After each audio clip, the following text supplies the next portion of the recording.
Ron Paul started a movement in 2009 in the Fed that's led to an entire generation of people like me continuing to push that narrative. But why? Why in the Fed? What are the problems they've caused? And where does this lead if we don't do something about it? Now, I've broken this into a two-part video series because it's pretty long. I gave this presentation live on stage with Ron Paul a few weeks ago at George Gammon's Rebel Capitalist Live, and now I'm breaking it down for you. But like I said, it's pretty long, so it's a two-part series. Now, in this video, I'm going to break down, if we don't end the Fed, if we don't fix this, where does it lead? What happens if the Fed continues to distort markets like they do? I'm going to break down what finally breaks this trend of the Federal Reserve, what breaks their grip, and what stops this movement for 50 years we've been going down. I want to talk about the megapolitics that are reshaping the world. A lot of people think that the Biden administration or Klaus Schwab and the WEF are the ones pulling the strings or driving the world, or maybe it's President Xi. None of that. It's really megapolitics that are shaping it. I want to talk about the Star Wars and F.A Hayek quotes and how that works, the relevance. I want to show you the Socrates solution to all of this and why I say that it's not ending the Fed like Ron Paul said, but it's actually something different. So that's what I'm going to cover in this video. Now, if you didn't watch part one, you should, and this is what we covered. In part one, we covered why. Why should we end the Fed? Dr. Ron Paul diagnosed the problem. We talked about what he warned us of and what has happened since. We talked about Thomas Jefferson's founding fathers' warning. He told us exactly how they would do this. Through inflation and deflation, they would steal the children's wealth. And so people want to know how we end up owning nothing and being happy by 2030. Inflation, deflation, I broke that down. I broke down inflation so you can understand it very simply. It's a very nuanced argument, but I gave you the easiest way to understand it. I showed you how these distorted signals are leading us into bad decisions that cause us to lose our property. I talked about how the Fed steals our property by using this inflation, deflation. And then we looked at, I think, 6 charts showing the societal impacts in ways that you may have never even imagined. So that was in part one. Go back and watch it. We're going to link it here. I'll have my editor go ahead and link it up here as well. And it's linked in the description of this video. All right, now jumping into this. If you watched part one, this makes sense. Now, when we live in the fiat system, the fiat money system, that means the fake money system, the government printing fake money, we're living a lie. So what do I mean by that? Money is not equal. A lot of people think that money is a tool. Money can be used for good. Money can be used for bad. But that's not true. Fiat money, which is money the government prints, is not neutral. Fiat money is a system built on theft, on lies, and deceit. So inflation is theft. When they print more money, they're stealing the value from you. They lie and deceive you on how many dollars they have, how many they're printing, what they're doing with it. They won't submit to an audit. So it's built on theft, lies, and deceit. So anything built on that system is inherently evil. So it's not evil. It's a debt-based system. Fiat is a lie. The whole thing's a lie. They won't even tell us how many dollars they have. They won't even tell us what assets they're buying right now, and they won't even submit to an audit. But even worse than that, this increasing in the money supply allows them to grow to an endless level. Remember, from video one, if you watched it, we talked about the creation of the very first central bank, the Bank of England. And the reason why they created it is so that they could go into a never-ending war or another war, and they needed the money. And so as the state continues to print more fiat money for themselves, they continue to grow the amount of the nation state. And as the nation state grows, I broke down in video one, how the bigger the nation state gets, the less freedom you have. And the more freedom you have, the smaller the nation state gets.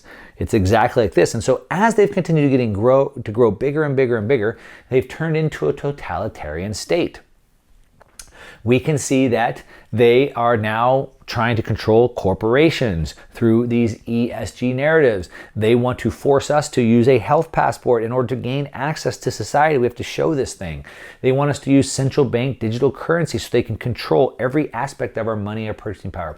They want us to use a global ID to even log onto the internet. And they want to sell us on something called freedom as a service, where I believe I was born free. I was born free, but they want us to have to work for it. We have to earn it. If we're a good boy and we follow all the rules, then we can have freedom as a service if we so choose. But what breaks this trend? If this is the trend that we're on, and obviously it's easy for anyone to see that this is the way the world is going, what eventually breaks that? No, it's not that. No. It's not war. It's not guns. No. It's competition. Competition is what breaks this trend. And really, it's part of this mega politics. It's a mega political shift that happens. And so as nations start competing, if a business competes, we get better product, service, and prices. When states compete, we get better product, service, prices. When nations compete, they'll be forced to treat us like a customer instead of like a servant or like a slave. But it's this mega politics that you have to understand. This is what changes the world. It's not Biden, it's not Klaus Schwab, it's not President Xi, it's the mega politics. So when the balance of power shifts, when the returns on violence falls, then that's when the world changes. And so, for example, in the 1500s, the church maintained all the power over the people. But when the printing press came out, that was a new technology, decentralized information. Once the people got the information, they said, wait a minute, church, this isn't what you've been telling us. You've been telling us something that's completely wrong, and we don't need you anymore. Now, if you read that and said anything, you were labeled a heretic and you were put to death. Lots of people died over this, but it didn't matter. There was nothing the church could do to maintain that grip, because the cat was out of the bag. The technology had shifted the balance of power, and they couldn't do anything about it. Then we've seen for the last 250 years that through the Industrial Revolution, things have been centralizing, and it's made it very easy for the nation state to grow because they could extract wealth from these big factories and so forth. It's been centralizing. But now the world is shifting again, and it's starting to decentralize. It's because of the rise of the information. So just like the printing press in the 1500s, the church was not able to maintain their grip. No matter how hard they tried, no matter how many people they killed, they couldn't do it because the information was out there. And today we have the internet. You can't stop a good idea. The quote is, a standing army is no match for a good idea whose time has come, or something like that. And we have the internet, just like the printing press. And today we can see that the emperor is wearing no clothes, literally. Joe Rogan is getting 200 million views a month, and CNN is getting like a few 100,000 views a month. They cannot stop this rise of information. Now, just like in the 1500s in the Protestant Reformation, they killed people back then, and today they kill people online. They deplatform them, right, or whatever. But now, no matter how hard they try and squeeze, they can't stop it. It's too late. It's a mega political shift that's happening, and things are decentralizing. So just like through the 1700s to today, people became centralized. If you wanted to make money, you had to move to America or Western Europe. But not just America, you had to live in New York or Chicago, right, into a city. But today, people are moving to Wyoming and Montana and Idaho, because now they can live wherever they want and work on the internet. And not just Idaho, Wyoming, Montana, they can move to Mexico, or they can move to El Salvador, or wherever they want. And so the world is starting to spread out. That is a trend. It's a mega political trend that cannot be stopped. And as we could move out of the way, we could move ourselves out of the government's jurisdiction, but they can still control the money. But that's about to change. Now, as I showed you in part number 1, if you haven't seen it yet, I'll link it up here again. In part number 1, I showed you how the Fed created all this fake money, has created distortions in every area of society, from the incarceration rate to the obesity rate, the divorce rate, speculation, on and on and on. If I had a big tree with 10,000 leaves, and every leaf on the tree was a problem, obesity, divorce rate, incarceration rate, income inequality, etc., at the base of that tree sits the money printer. That's the problem. And I like to use this Star Wars analogy. If you've seen the Star Wars, the rebels were fighting against the Empire. And the Empire had this Death Star. And the rebels flew in their X-Wing fighters to go take on the Death Star. They had to defeat the Death Star to break down the Empire. And Luke Skywalker flew his X-Wing fighter into this channel here. And he flew through the channel, and there was one spot that he had to hit. As he flew through, there was one spot. And if he could blow up that one spot, the Death Star would fall apart and the whole empire would crumble. That one spot, that's the money printer. That's the piece that we need to take away. That's the source of the Fed's power. That's the source of the nation state's power.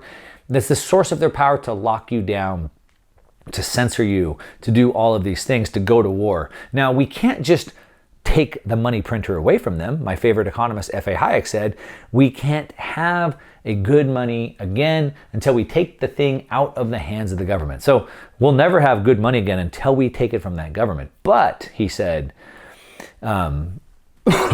is that we can't take it violently out of their hands. It can't be taken by force. So we won't have good money unless we take it away, but we can't take it by force. All we can do is by some sly roundabout way introduce something that they can't stop. He said this in the 1980s, very prophetically. So what was he talking about? Well, Bitcoin takes away their power. Now, a lot of you are rolling your eyes and you're about to close out of this video, but I would ask you just to finish watching this so I could at least make this case. And then I'm going to ask you a simple question. If you could just have an open mind to listen to this for a minute. So we can't have a good money again until we take it away from the hands of the government. But we can't do it by force. We have to introduce something sly roundabout they can't stop. Bitcoin is completely decentralized. It's not like cryptocurrencies. Cryptocurrencies are controlled. Ethereum changed their monetary issuance. Right? Cardano has decentralized governance that if you have enough tokens staked, you can vote to change the network. Those are okay. I mean, I'm not going to talk about those, but Bitcoin doesn't have governance. It's decentralized. Nobody controls it. You can't stake more tokens. The more Bitcoin you have gives you no control of the network. It's borderless. It's permissionless. Anybody can join it. Right now, no matter where you're at in the world, you can download an app on your phone and start receiving Bitcoin. It's immutable. No one can change it. It's censorship resistant. Nobody can steal it from me. And if I want to send it to you, nobody can stop it, block it, or prevent it. And I said Bitcoin, not crypto. All right, now let me break this down. We look at the megapolitics of the internet plus Bitcoin. Remember I said that through the last 250 years, we've been centralizing. It's made it very easy for the nation state to squeeze us, because what are you going to do? Move your factory? But today, we have small businesses that are driven by the internet. I can be anywhere in the world and work. My team of about 15 people works completely decentralized today. I can move to another country if I want. Remember, we break this trend through competition. If I don't like my state or my nation, I can move to another one. But what if they still control my money? That's why it's internet plus Bitcoin. It removes what I call the tyranny of location. So, in the Industrial Revolution or Industrial Age, I was forced to be in a city like Chicago or New York. If I left New York or Chicago, I didn't have a job. I was stuck. I had tyranny of location. Today, I can move to the mountains, the deserts, or another country, right? When you do that, it removes predatory taxes and inflation. So if you were in New York City where the mob comes by your business and says, hey, you got to pay us for protection. And if you don't like it, what are you going to do? They're going to burn your restaurant down. So you could leave, right? And that removes the predatory taxes and inflation. When you do that, it lowers the returns on violence. If you're in the mob's neighborhood, it's very easy for them to go there and extract money from you. But if you're out of their range, it's very expensive and hard for them to do that, and so they won't. The returns on violence are too low. And so by us being able to move to different districts and take our money with us in a way that the government cannot reach it or take it or steal it, or inflate it, or censor it, that will force nations to compete. So an example is El Salvador. The president there said, everybody can come here. We have no more mandates. We have no more testing, mandatory testing, no taxes. Come make as much as you want. And a lot of people are. Massive amounts of investment capital are moving in there. Lots of entrepreneurs are going there. And guess what? The next country next door is going to go, well, us too. We're free also. People go there. The next country, us too. More people go there. And eventually, if enough people leave, like say the United States might go, shoot, we're losing a lot of people. We may have to rethink this. It happened to California and New York. The governor of New York, Cuomo, was literally begging. He said, I will buy you dinner if you come back, because everyone left to Florida. Of course, he ended up losing his job over it. Competition is the way. And the thing is that this mega politics shift is so big that it's going to change the world, and old laws cannot resist new technology. So back to the 1500s and the Protestant Reformation, even though the church tried to control the information, even though they said they would put anyone to death if they had heresy, it didn't matter. That law couldn't resist the new technology. It spread too fast. Information just went too fast. And no matter what laws the government puts into place, the internet and Bitcoin together has changed things, and it cannot be controlled. So, as I say, fix the money, fix the world. As Hayek said, there won't ever be a sound money again until we take it out of the hands of the government. We have to take it out of the government. We have to fix the money. What we have to do is we have to separate money and state. So what we want to do is, if we can separate money and state, we can end seigniorage and elitism. So we have all these elites at the top who have seigniorage. They print themselves money and they give it to their buddies. They give it to BlackRock for 0.2% interest, and they go and buy all the single family homes across the United States at 35% over value. And now if you want to buy a home, you got to buy it for 35% more, and you have to pay 4% interest on it. Right? It ends that senior agenda elitism because nobody can print themselves more Bitcoin. It ends this price inflation. Remember, inflation is the increase in the money supply. It's the individual prices you and I pay are the result of the increase in the money supply. It would contract all the leverage of the booms and bust. I showed you that ever since the central bank in part 1 of the video, I showed you ever since the creation of the central bank, we've had massive swings of booms and busts because they inject money and they suck money back out. So if we had a system where they couldn't inject money and they couldn't pull back out, we would go back to we were pre-1913 with small little windows of boom and bust. We'd be able to move money without regulations. 2 billion adults in the world today have no access to the financial system because they don't have permission.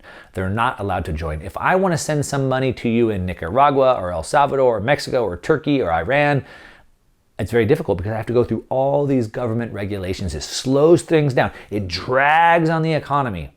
If we could move our money faster, it would remove this constant growth of the government. Remember, the more the government grows, the less liberty we have. The smaller the government is, the more liberty we have. And it would fix broken incentive structure. So remember, the fiat system is a system built on theft. Inflation is theft. Lies and deceit. They lie about how much dollars they have. They deceive us on what assets they're buying. So anything built on that is inherently evil. It creates broken incentives. The best way to make money today is gambling and theft. It's very sad. The last month we had the record amount of job quits ever. People quit their jobs to trade options on Robinhood and trade cryptocurrencies. That's gambling. It's the best way to get paid today. It fixes broken incentive structures. Now, some people think that might lead to an economic collapse. Mark, we have to have an inflationary monetary system, right? I hear it all the time. You're going to start flooding my comments. I can't wait to see what they're going to say. If we don't have this inflationary monetary supply, how can we have economic growth? Well, and so that would surely cause the whole economy to collapse, right?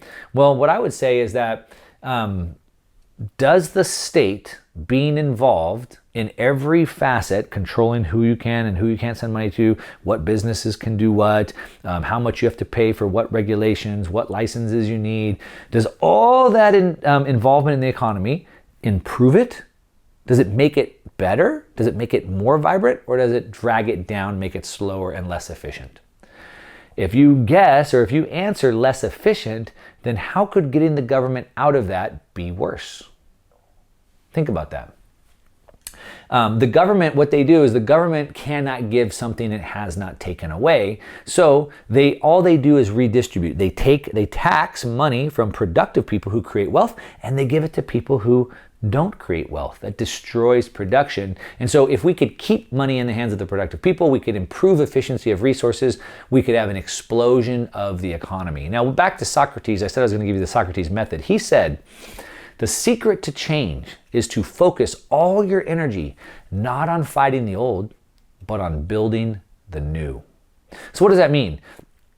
I can get mad about the education system, the finance system, the media system, whatever, the healthcare system, the food system. I can get mad about those, the Fed, the finance system, and I can fight, and I can join political movements, and I can post online all day, and I can go to these meetings, I can do all those things, and maybe I should. Or what I can do is I can just go over here. I can just go over here. Instead of fighting against the education system, I can just pull my kids out and I can teach them at home, which is what I do. Instead of fighting the financial system, I can just pull my money out and go into Bitcoin, which I have. Instead of fighting the healthcare system, I can just opt out and I can pay cash to go see my own doctors, which I have.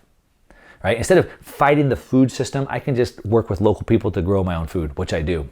So we don't have to fight against that. We can save our energy and we can go build the new world that we want. We can invest our money and we can invest our time to make the world that we want.